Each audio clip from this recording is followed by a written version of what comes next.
My sixth point is a digression in which I explain that savings are a flow magnitude, while cash balances in the form of deposits are a stock magnitude. This is important. People often get confused about it in the discussion. We hear, deposits have been saved. Hey, what do you mean, deposits have been saved? There are three different types of goods, each with its own distinctive nature. There are consumer goods and services, capital goods, and money. Money is not a consumer good, except for crazy Scrooge McDuck who derives satisfaction from counting his gold coins. Nor is it a production good. Money is a commonly and generally accepted medium of exchange. Furthermore, money can fulfill its function as money only if it is a present good. That is, if it is here in my sight or on demand deposit. Of course, money can be lent, but the moment it is lent, it ceases to be money. At that moment, it is replaced, for example, by a capital good, or by a financial asset that represents a capital good, which is not money.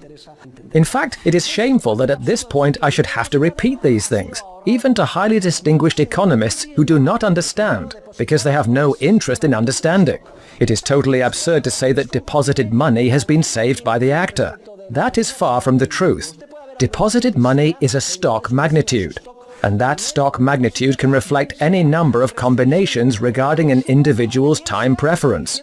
You can increase your stock of money or deposits, think of the water level in a swimming pool, either by reducing consumption or by reducing investment.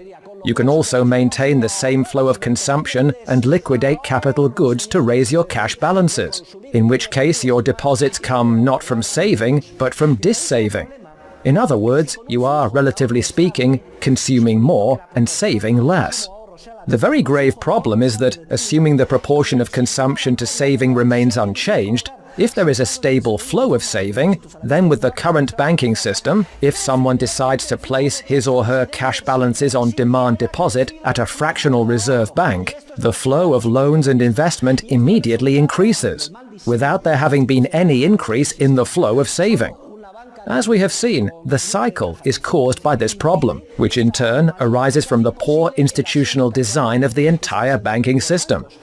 Only free banking with a 100% reserve requirement prevents this defect, since such a system precludes what is now banks' chief accounting entry, namely loans to deposits. This entry becomes impossible, because with a free banking system and a 100% reserve ratio, the only entry bankers can make is cash to deposits. Therefore, the flow of real saving is manifested in the flow of real investment, and no third party intervenes with the power to finance investment for a relatively long period of time in the absence of any increase in the flow of real saving. How? By expanding the money supply in the form of deposits.